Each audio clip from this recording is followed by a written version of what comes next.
माफ करना दिग्विजय जी, टेररिस्टों के लिए हमारे मन में कोई संबंध नहीं।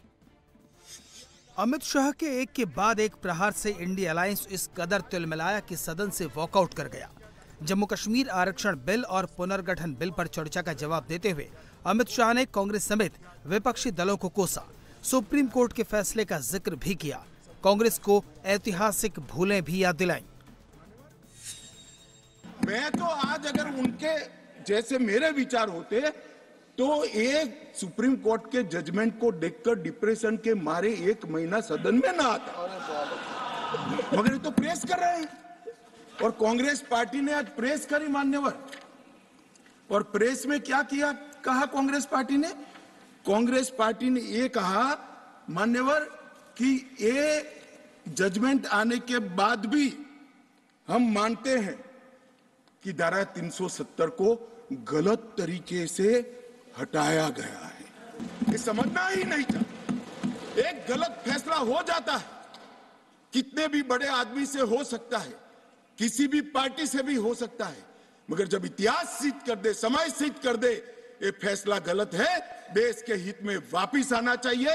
अभी भी मैं कहता हूं वापिस आइए, वरना जितने बचे हो इतने भी नहीं बचोगे।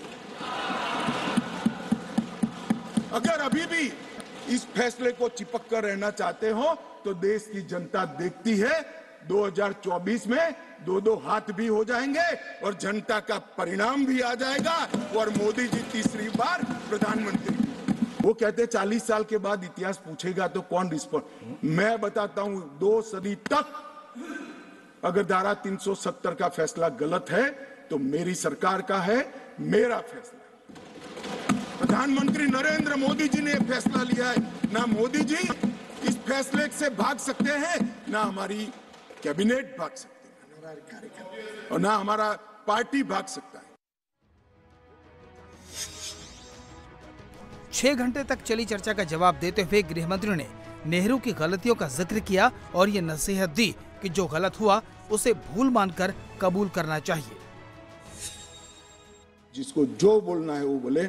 इस सदन में बोला हुआ शब्द इतिहास बनता है। मैं आज फिर से कहना चाहता हूं, पाक ऑक्यूपाई कश्मीर भारत का है, हमारा है और हमसे कोई नहीं चाहता। मान्यवर, एक बहुत बड़ी चर्चा चली कि जवाहरलाल नेहरू जी का कश्मीर के लिए कंडक्ट और इस पर हमारा नजरिया थोड़ा तंग है।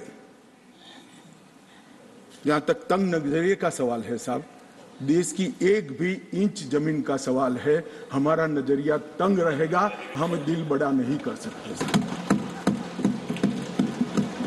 किसी को अधिकार नहीं है अपने बड़े हृदय को दिखाने के लिए देश का एक भूभाग देश से चला जाए और मूक दर्शक बनकर खड़े रह जाए, किसी को अधिकार नहीं। मैं आज फिर से कहता हूं, ये आरोप से मैं सहमत हूं, हमारा नजरिया तंग है। देश की 1 इंच जमीन भी जाती है तो इसके लिए भारतीय जनता पार्टी का हर कार्यकर्ता सर्वोच्चता से संघर्ष करेगा, लड़ाई करेगा और लड़ेगा। हमें कोई इसमें शर्म की बात नहीं।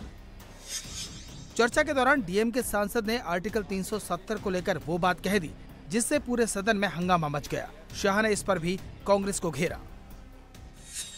First, when he said that about the article abrogation of 370, sir, your intervention said that it is against the Supreme Court order. What has been decided today, sir? Tomorrow, if the Indian alliance wins and come to the power, and if Article 370 is restored, wait. नहीं, शिवा साहब 1 minute. Shiva साहब DMK का agenda बता रहे हैं कि article 370 फिर से लाएंगे या पूरा इंडिया अलायंस का एजेंडा है, उसकी स्पष्टता कर देनी चाहिए।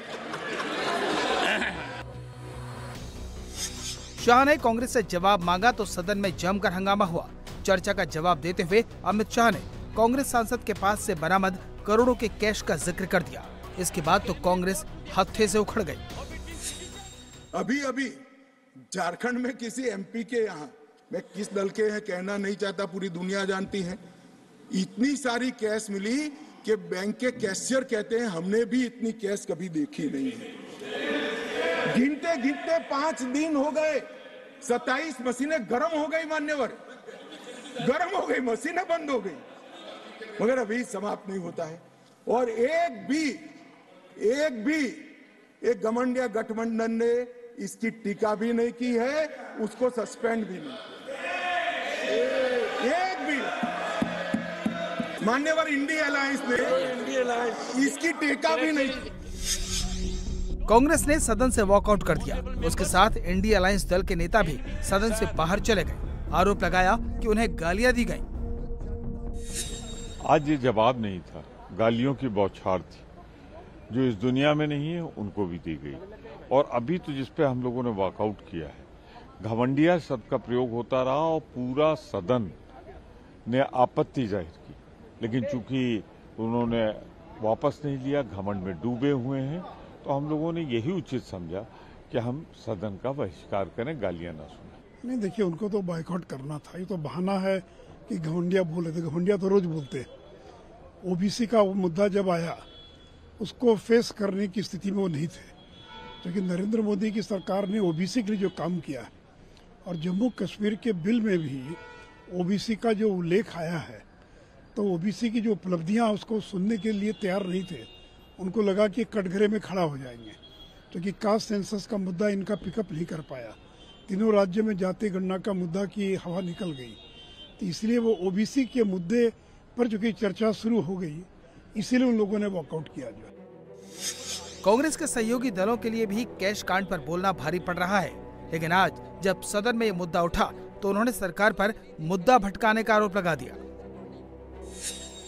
देखिए, जब हम जम्मू और कश्मीर के मामले से हट रहे थे, चेयर से बार बार याद दिलाया जा रहा था कि मुद्दा है, उस डिस्कशन पे हम बात करते रहे।